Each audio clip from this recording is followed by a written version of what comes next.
Hola querido, la lección de esta semana es un poco delicada.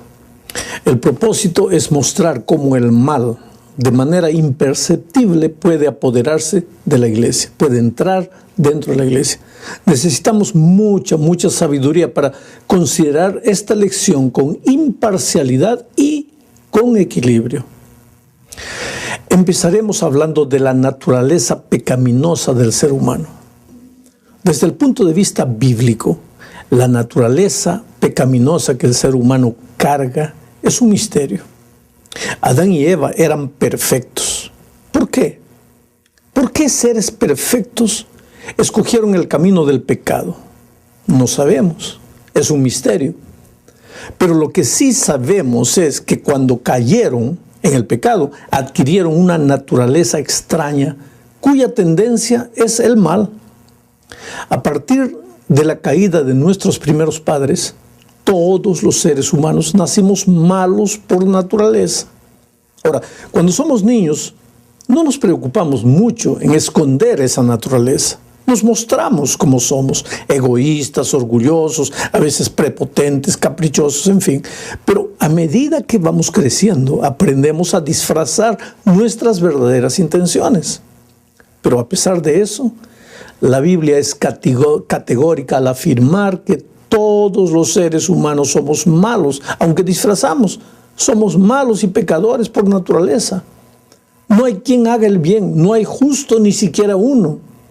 Desde la planta de los pies hasta la cabeza estamos infectados de pecado.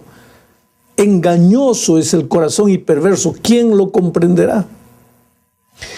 El problema es que en algunas culturas se empieza a llamar bien a lo que la Biblia dice que es mal.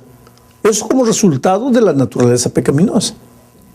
Y en otras culturas se comienza a llamar mal a lo que la Biblia dice que es bien. La cultura de un pueblo, querido, las costumbres, querramos o no, influyen en la manera de pensar de la mayoría. Y eso no depende de nosotros. Eso influye en la manera de vivir de las personas. ¿Y cómo quedan los principios bíblicos en ese contexto? ¿La iglesia corre el peligro de ser contaminada sin percibir? Claro que sí. Ese es el asunto de esta semana. La segunda parte de la lección muestra la manera sutil con que el enemigo trabaja. En el jardín del Edén, por ejemplo, no les dijo a Adán y Eva que pecarían y como resultado de eso traerían dolor a la humanidad y finalmente morirían. No, claro que no. Porque si dijese eso, entonces nuestros primeros padres no habrían caído nunca, no eran locos. Tampoco en el jardín del Edén el enemigo se les presentó como diablo. No, porque si no ellos habrían corrido. Sino que el enemigo se disfrazó de una serpiente. Tal vez hoy día la serpiente te parezca un animal asqueroso, peligroso, horrible. Pero antes de la entrada del pecado, era uno de los animales más bellos de la creación. La serpiente no se arrastraba por la tierra ni comía polvo. Hace eso hoy como resultado de la maldición que recibió después del pecado. Así que el enemigo se disfrazó de una serpiente, un animal bello, y se presentó a la primera pareja disfrazado de algo bonito, y se presentó también con un discurso maravilloso: seréis semejantes a Dios. Pero ¿cuál fue el resultado? Tú y yo lo sabemos perfectamente. Bueno, la lección de esta semana presenta otro caso parecido, que muestra la manera sutil con la que el diablo trabaja. Es la historia de Salomón. Dios le había dado una orden clara a Israel de que sus hijos no deberían casarse con gente que adorase a otros dioses. Pero ¿qué hizo el rey Salomón? Pensó que no había ningún mal en extender su territorio. Y para eso, naturalmente, tendría que entablar buenas relaciones políticas con otros reyes. Y nada mejor que casarse con las hijas de esos reyes. Y fue lo que hizo. Se casó con 700 mujeres. Tuvo 300 concubinas, muchas de ellas extranjeras, adoradoras de dioses paganos.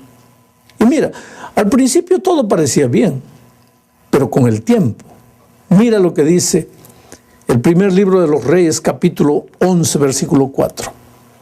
Cuando Salomón era ya viejo, sus mujeres le inclinaron el corazón tras dioses ajenos y su corazón no era ya perfecto para con Jehová su Dios, como el corazón de su padre David. ¿Te diste cuenta? El problema no apareció luego tan pronto él se casó. El problema se hizo visible cuando Salomón ya era viejo, o sea, que pasaron años hasta que el mal apareciese. Solo que el mal ya existía sin que el rey se diese cuenta. Y cuando se dio cuenta ya era demasiado tarde. La pregunta es, ¿puede el mal infiltrarse dentro de la iglesia de manera que aparentemente nadie se da cuenta, de una manera aparentemente inocente? ¿Hasta qué punto debemos ser cuidadosos con eso? ¿Puede la sociedad en la que vivimos de alguna manera ir arrastrándonos sin percibirlo? Hay algo más. Tú sabes que en Israel la adoración estaba estrechamente relacionada al sacrificio. Y cuando Salomón empezó a sacrificar a dioses falsos, su adoración también se contaminó. ¿De qué forma hoy, en los días que vivimos, de qué forma la adoración de la iglesia puede ser afectada por la influencia de las personas que no conocen ni temen a Dios? ¿De qué forma hoy puede todo eso, la influencia de afuera puede estar entrando en la iglesia? Hay que preguntarse, este es un asunto serio. La tercera parte de la lección presenta la triste historia de Jeroboam. Veamos. Como consecuencia de su pecado, Dios le quitó el trono a Salomón y se lo dio a Jeroboam, que había sido un simple siervo de Salomón. El enviado de darle el mensaje de su reinado fue el profeta Ahías. El profeta le dijo lo que encontramos registrado en el primer libro de los Reyes, capítulo 11, versículos 37 y 38. Yo pues te tomaré a ti, y tú reinarás en todas las cosas que desee tu alma, y serás rey de Israel, y sucederá que si obedeces todo lo que te mando, y andas en mis caminos, y haces lo recto ante mis ojos, guardando mis estatutos y mis mandamientos, como hizo mi siervo David, yo estaré contigo, y te edificaré una casa, como se la edifiqué a David, y te entregaré a ti. ¿No era extraordinaria esa promesa? Claro que la era. Pero infelizmente Jeroboam solo tomó la promesa, pero se olvidó de la condición. La condición para el cumplimiento de la promesa divina era: si obedecieres todo lo que te mandé, y andares en mis caminos, e hicieres lo recto ante mis ojos, guardando mis estatutos y mis mandamientos, como hizo mi siervo David. ¡Qué pena! Jeroboam empezó a racionalizar la orden divina. Él creyó que podía adorar a Dios como él quería y no como Dios ordenaba. Entonces, ¿qué es lo que hizo? Varias cosas. Primero, cambió el lugar de la adoración. Dios había dicho que el pueblo debía adorar en Jerusalén, pero Jeroboam mandó construir altares en Betel y en Dan. Después mandó hacer 2 becerros de oro y dijo: he aquí tus dioses, oh Israel, que te hicieron subir de Egipto. Después mandó ordenar sacerdotes que no eran de la tribu de Leví. En fin, hizo las cosas como él sentía que debía hacer. Hay una expresión registrada en el versículo 26 del capítulo 12 de Primera de Reyes que me impresiona. Dijo Jeroboam en su corazón. ¿Te das cuenta? Dijo Jeroboam en su corazón.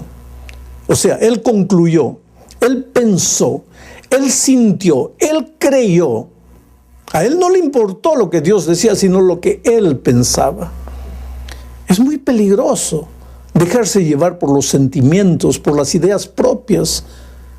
Cuando alguien dice, a mí me parece bien porque yo me siento bien. Querido, es necesario recordar el pasado, porque para nosotros es fácil mirar a Israel y pensar cómo ellos fueron capaces de caer en la idolatría. Y sin embargo, sin percibir, podemos estar cayendo en el mismo peligro. El proverbio dice, hay camino que al hombre le parece derecho, pero su fin es fin de muerte. Quiere decir, cuando el ser humano escoge el camino que escoge, no desea hacer el mal, pero el fin es la muerte. El pecado jamás entra por la puerta principal. Entra por las rendijas, entra por el techo, por cualquier brecha que se le abra, por pequeño que sea. Hay algo más. Cualquier cosa falsa que quiera entrar a la iglesia tiene que parecerse mucho con la realidad auténtica. Por ejemplo, un billete falso, para que pueda circular, tiene que parecerse mucho con el billete verdadero, con el original. Bueno, la adoración falsa de Jeroboam tenía que parecerse con la auténtica adoración. Tenía que haber un lugar de adoración, tenía que haber sacerdotes, tenía que haber becerros. ¿Percibes el peligro? ¿Te das cuenta? La manera interesante como él comenzó a meter su adoración falsa dentro del pueblo de Dios. La cuarta parte de la lección trae a consideración la adoración de Elías en comparación con la adoración de los profetas de Baal. Veamos cómo era la adoración de los profetas de Baal. Está registrado en el primer libro de los Reyes, capítulo 18, versos 26, 28 y 29. Y ellos tomaron el buey que les fue dado y lo prepararon e invocaron el nombre de Baal desde la mañana hasta el mediodía, diciendo, Baal, respóndenos. Pero no había voz, ni quien respondiese.